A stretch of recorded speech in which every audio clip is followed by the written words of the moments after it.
His own son looked him in the eyes and called him a burden, then threw him out at 73. But what happened next? No one saw coming. Before we start, join our YouTube family by subscribing to the channel. Don't forget to like this video and tell me in the comments where you're watching from and what time it is. Now, let's get into the story. The night his son slammed the door in his face, it wasn't just wood hitting a frame. It was the sound of a life ending. "You're not my responsibility anymore," Daniel said, his voice cold, almost rehearsed. The old man stood there, frozen, a thin figure in a worn coat, holding a small suitcase that looked older than the house itself. "Daniel, son," his voice trembled, barely holding together. "I just need a place to stay, just for a few days. I'll figure something out." But Daniel didn't even look at him. Behind him, the warm glow of the house painted a cruel contrast.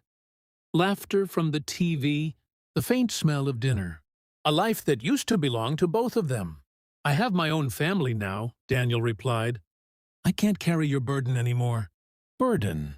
The word hit harder than the door that followed. Bang! Silence. The old man stood there for a long time, staring at the closed door like it might open again. Like maybe his son would come back, smile, and say it was all a mistake. But deep down, he knew this wasn't anger. This wasn't a fight. This was final. His name was Walter Hayes, 73 years old, and for the first time in his life, he had nowhere to go. The cold crept in slowly that night. It wrapped around his bones like it had been waiting for this moment. Walter sat on the edge of the sidewalk across the street from the house. His house. No, his son's house now. He didn't even realize when his hands started shaking. Was it the cold? Or something else? Memories came uninvited. A younger Daniel, running across a park, laughing. "Dad, look at me!" Walter remembered lifting him high into the air, the boy's laughter echoing like music. Back then, he was a hero, a provider, a father who worked double shifts just to keep the lights on. He gave up vacations, dreams, friendships, everything for that boy. And now, he pulled his coat tighter. The streetlight flickered above him, casting long shadows that stretched like ghosts of everything he had lost. A car passed by. No one stopped. No one noticed. Because to the world, he was already invisible. By morning, Walter was no longer sitting. He was wandering. Slow steps. No direction. His suitcase dragged behind him like a reminder of everything that didn't fit into his life anymore. The city was loud, alive, indifferent. People rushed past him. Business suits, headphones, coffee in hand. Not a single glance, not a single pause, until one voice cut through. "Hey, old man, you lost?" Walter turned. 3 young men stood near the corner, leaning against a wall. Their smiles weren't kind. "I'm fine," Walter said softly, lowering his gaze. "Wrong answer." One of them stepped closer. "Doesn't look like it," he said, eyeing the suitcase. "What you got in there, huh? Treasure?" Walter's grip tightened instinctively. "It's nothing." But nothing is often exactly what people want to take. The man snatched the suitcase. Walter reacted without thinking. "No, please, that's all I have." He reached out. A mistake. The shove came fast and hard. Walter hit the ground. The world spun. A sharp pain shot through his side, but he barely felt it, because something worse had already settled inside him. Helplessness. The kind that crushes your soul before your body. The men laughed as they opened the suitcase. Clothes, old papers, nothing valuable. "Useless junk," one of them scoffed. They tossed it aside and walked away like nothing had happened, like he had never existed. Walter lay there for a moment, staring at the sky. It was oddly clear, too peaceful for a day that had just taken everything from him. Slowly, painfully, he pushed himself up. His hands trembled as he gathered his scattered belongings. A shirt, a photograph. He froze when he saw it. It was Daniel, as a child. smiling, happy. Walter's fingers traced the edges. A crack formed in his voice, but no sound came out. Because some pain is too deep for tears. Big days turned into nights, and nights turned colder. Walter learned quickly where to sit, where not to sit, which streets were safer, which people to avoid. He stopped asking for help, because rejection hurts less when you expect it. Food became a question mark. Sleep became a gamble. And dignity, a luxury he could no longer afford. One evening, as the sun dipped behind the buildings, painting the sky in tired shades of orange, Walter found himself outside a small convenience store. He hadn't eaten all day. His body felt light, too light, like it might give up at any moment. Inside, people moved casually, buying snacks, laughing, living. Walter stepped closer to the entrance, then stopped. His reflection stared back at him from the glass. Dirty, tired, unrecognizable. He hesitated for a long moment. Then finally, he pushed the door open. The bell chimed. Heads turned, not in kindness, in judgment. Walter walked slowly to the back, his eyes scanning the shelves. Bread, just bread. That's all he needed. His hand reached out, then froze midair. He had no money. Of course he didn't. The realization hit like a quiet punch. He stood there, stuck between hunger and pride. And for the first time in his life, Walter Hayes considered stealing. But just as his fingers touched the bread, a voice behind him said, "Don't do it." Walter turned slowly. A woman stood there, calm, observing, not judging. Her eyes weren't like the others. They held something else, something unfamiliar, understanding. But before Walter could say a word, she added quietly, "Because if you take that, everything is about to change." And the way she said it, it didn't sound like a warning. It sounded like a promise. But what Walter didn't know was that this moment, this exact decision, was about to uncover a truth far bigger than hunger. A truth that would lead him straight back to the son who abandoned him. And a secret that was never meant to be discovered. Walter stood there, frozen, the loaf of bread still inches from his hand. The woman didn't move. She simply watched him, as if she already knew every choice he was about to make. I wasn't going to," Walter stammered, pulling his hand back quickly, like he'd been caught doing something unforgivable. "It's okay," she said gently. "Hunger makes people do things they never thought they would." Her voice wasn't loud, but it carried something steady, grounded. Walter swallowed hard. "You don't understand," he whispered. I've never taken anything that wasn't mine." The woman nodded as if that mattered, because to her, it did. "I believe you." 3 simple words, but they hit Walter harder than anything else that day, because no one had said that to him in a long time. No one had believed him about anything. The store clerk glanced over, suspicious. Walter noticed. Of course he did. He always noticed now. It was impossible not to when every look felt like an accusation. "I'll pay for it." Walter blinked. "What?" The woman stepped forward, picked up the bread, and placed it on the counter. "And a bottle of water," she added calmly. No, I can't let you do that," Walter said quickly, his pride flaring up like a last defense. "I don't want charity." She looked at him then, not with pity, not with sympathy, but with something sharper. "Good," she said, "because this isn't charity." Walter frowned. "Then what is it?" She paused, just long enough to make him uneasy. "Let's call it an investment." Outside, the sunlight felt warmer than it had any right to. Walter held the bread in his hands like it was something fragile, precious.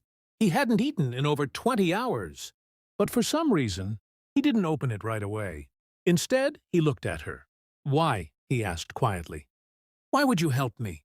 The woman leaned against the side of the building, arms crossed, studying him. "Because you didn't steal it." Walter hesitated. "That's it?" "That's everything," she replied. They sat on the curb. Cars passed. People walked by. No one stopped. No one noticed. But for the first time in days, Walter didn't feel completely invisible. "My name is Walter," he said after a moment. "I know." He turned surprised. "You know?" The woman gave a small smile. "Walter Hayes, 73, former construction supervisor. Worked 25 years for the same company before retiring early." Walter's heart skipped. "How do you—" "And your son," she continued, cutting him off gently. "Daniel Hayes, financial consultant, married, one child." The bread slipped slightly in Walter's grip. A chill ran down his spine, despite the sunlight. "Who are you?" "Bick." The woman didn't answer right away. Instead, she reached into her bag and pulled out a small envelope. Worn, sealed, old. She held it out to him. Walter stared at it. "What is this?" "Something that belongs to you," she said. Walter didn't take it. "Not yet. Why do you have it?" Her eyes softened slightly.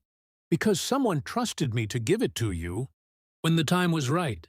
Walter's chest tightened. "Who?" A pause. "Then, your wife." Bick. The world stopped. Walter's breath caught in his throat. "No," he whispered. "That's not possible."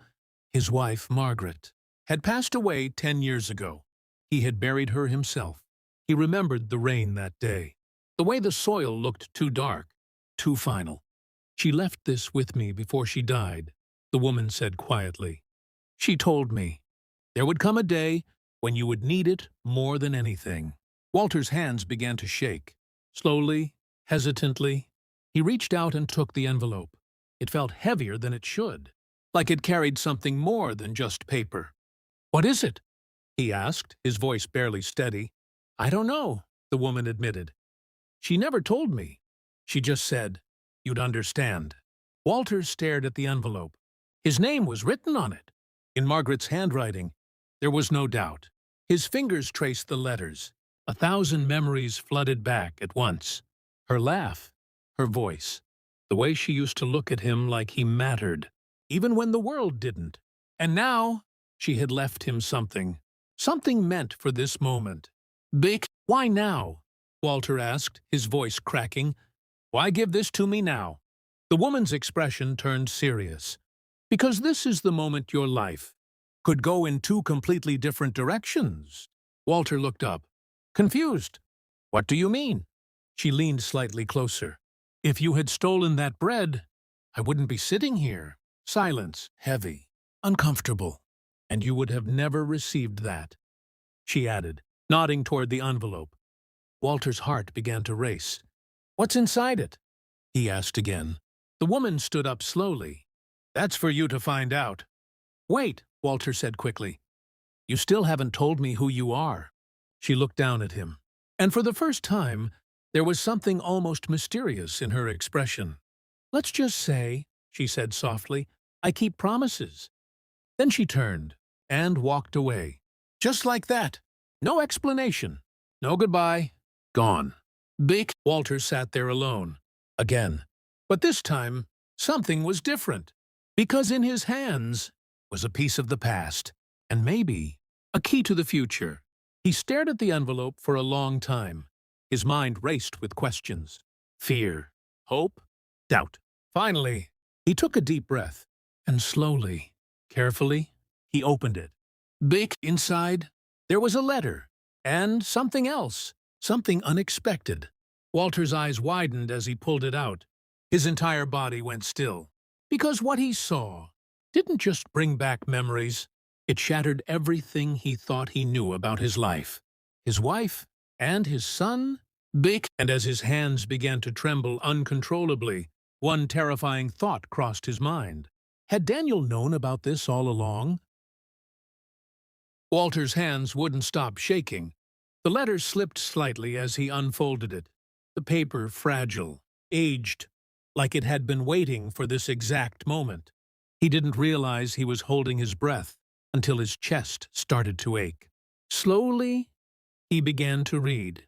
Bick, my dearest Walter, if you are reading this, it means life has taken a turn I was always afraid of.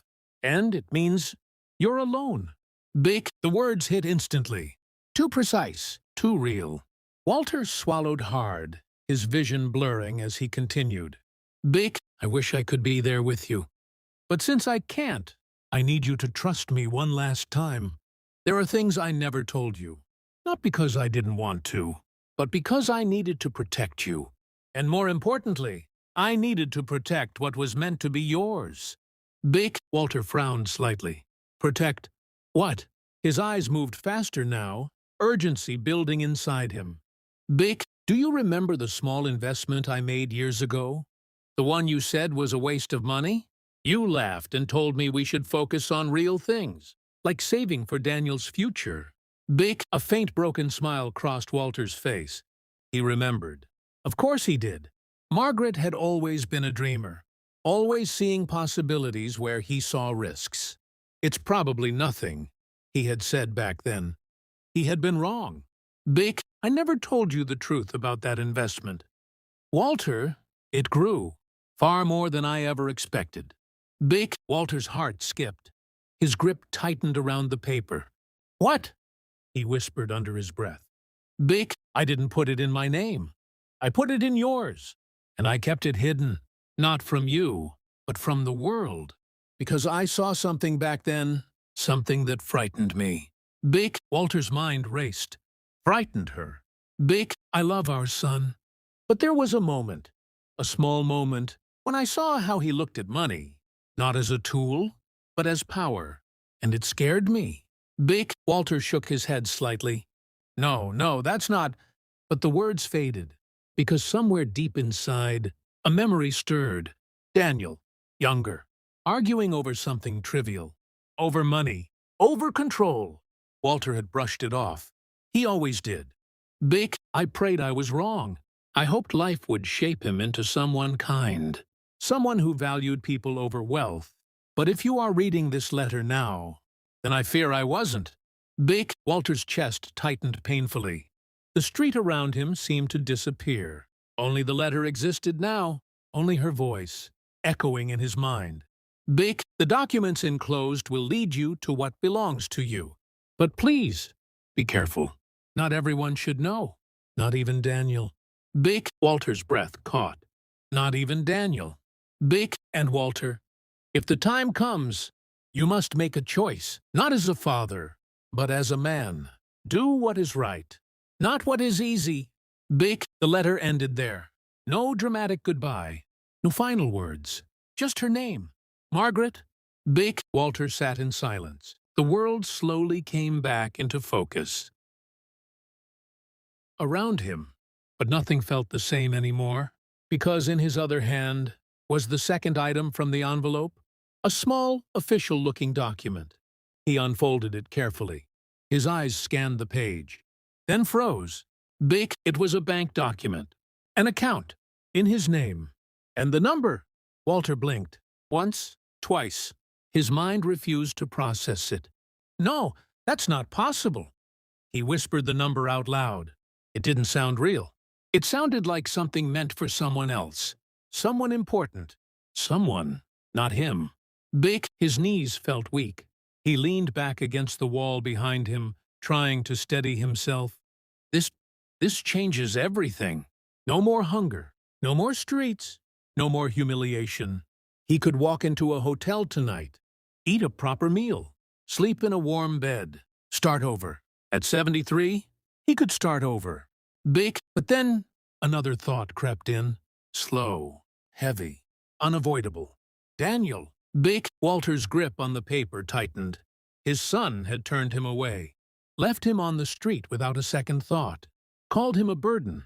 And now, Walter had something Daniel would value more than anything. Money, a lot of it. Bick, what would he do? If he knew? Walter asked himself quietly. The answer came too quickly, too clearly.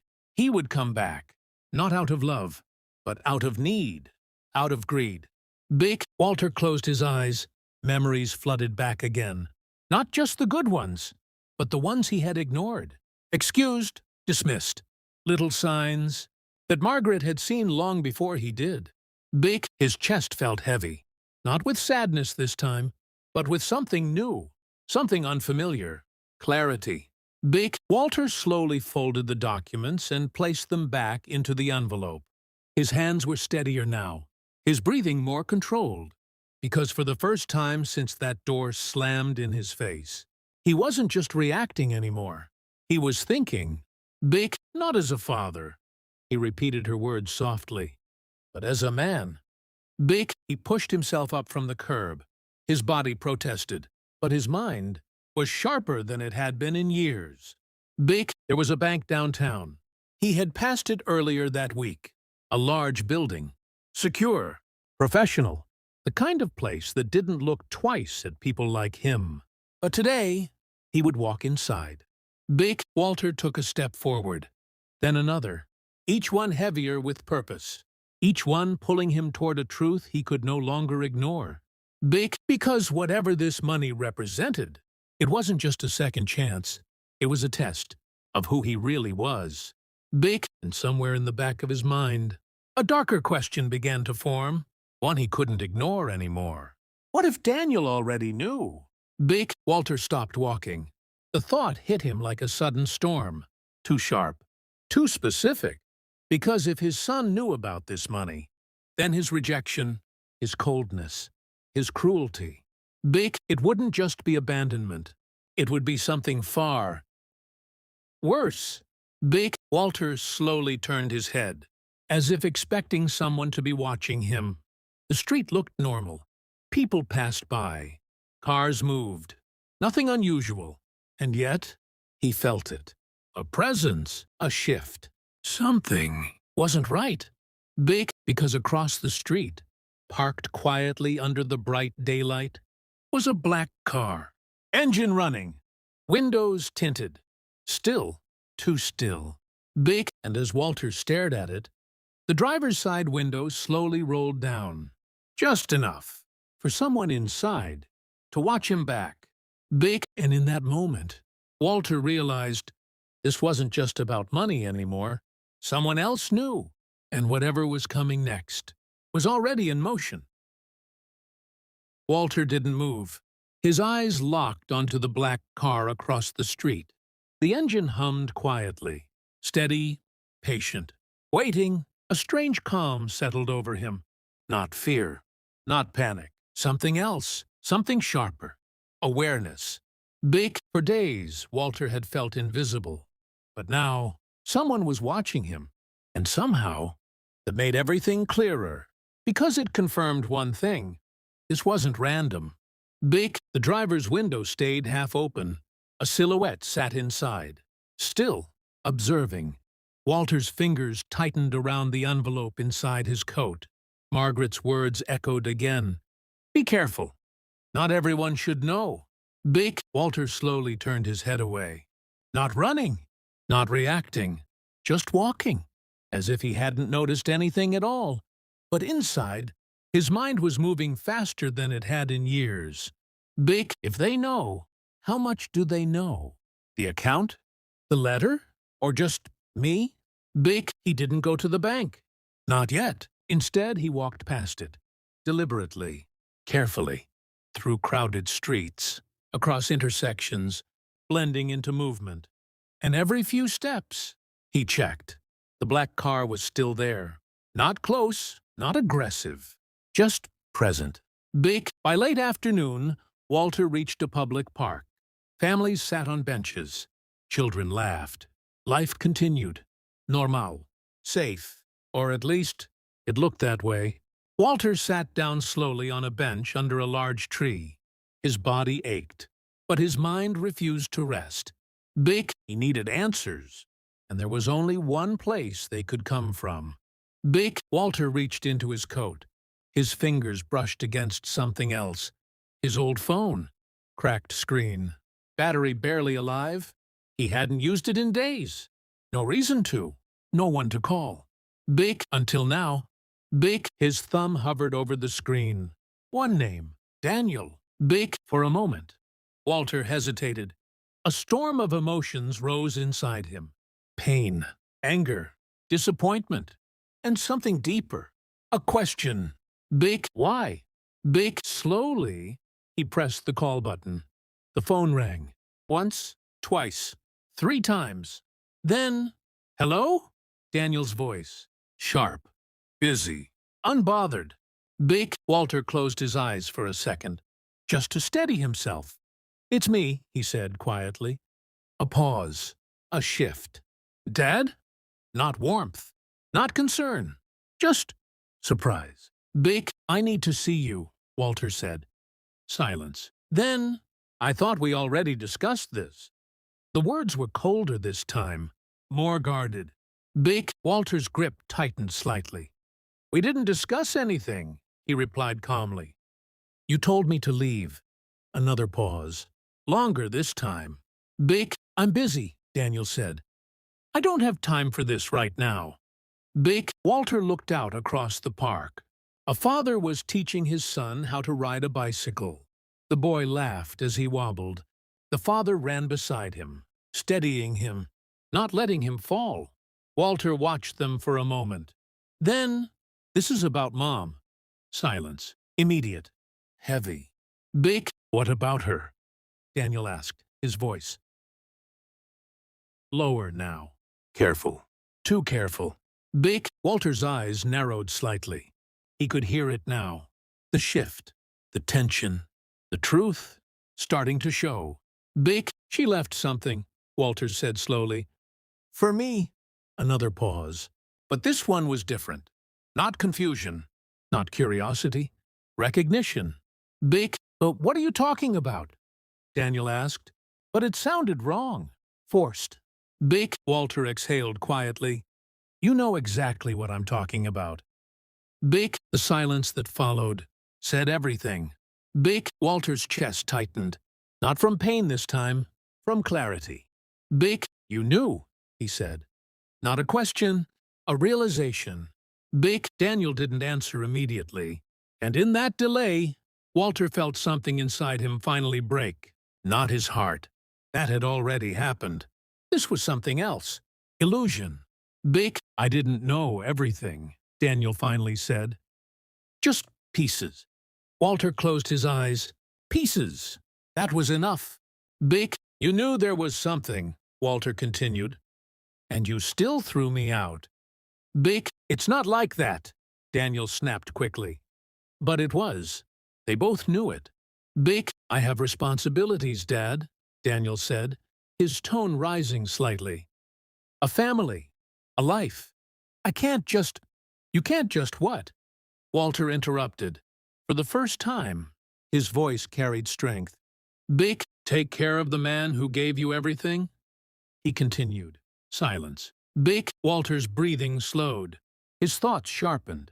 Big. You didn't just abandon me, he said quietly. You calculated it. Big. Daniel's voice hardened. You're overthinking this. Big. No, Walter replied. I'm finally seeing it. Big. Across the street, the black car was still there, still watching. Big. Walter stood up slowly from the bench, his body still weak, but his presence different now. Big. I'm going to the bank, Walter said. Instant reaction. Wait. Daniel's voice. Urgent now. Big. Walter almost smiled. Not out of joy, out of understanding. Big. I'll come with you, Daniel said quickly. We can figure this out together. Big. Together. The word felt empty. Big. Walter looked down at the ground for a moment, then back up, his eyes calm, clear. Big. No, he said. Big. A pause.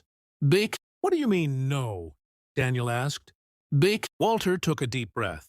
And, for the first time in a long time, he felt something steady inside him. Big. Mom gave me a choice, he said. Big. Daniel stayed silent, listening. Big. Not as a father, Walter continued, but as a man. Big. The wind moved softly through the trees. The world around them carried on, unaware. Big. And I've made my decision. Big. Walter ended the call. Just like that. No explanation. No argument. No anger. Just finality. Big. He slipped the phone back into his pocket. Then slowly, he turned and walked. Big. This time, toward the bank. Big. The black car started moving, following him, Closer now. No more pretending. Big Walter didn't stop, didn't look back, because he already knew. This wasn't about stopping him. This was about controlling him. But something had changed. They weren't dealing with the same man anymore. Walter reached the bank entrance. Large glass doors. Clean. Reflective. He caught his reflection again. Same worn coat. Same tired face, but different eyes. He stepped inside. Minutes later, inside a quiet office, documents spread across a polished desk. A bank manager sat across from him, stunned, respectful, careful. Mr. Hayes, the manager said slowly, do you understand the value of this account? Walter nodded once. I do. And what would you like to do with it? Walter looked down at the papers, then out the window, where the black car was now parked clearly in view, waiting, watching. And then Walter smiled, very slightly. Transfer it, he said calmly. The manager blinked. Transfer? Where? Walter slid a paper across the table. To a foundation, he said. The manager read the name. His eyes widened slightly. A homeless support and rehabilitation trust? He asked. Walter nodded. All of it, he added. Silence filled the room. Outside, the man in the black car suddenly stepped out, phone pressed to his ear. Urgent. Panicked. Too late. Inside, Walter signed the final document. His hand steady. His decision absolute. Years of sacrifice, pain, betrayal, all leading to this moment. He stood up slowly, exhaled deeply. Not rich, not powerful, but free.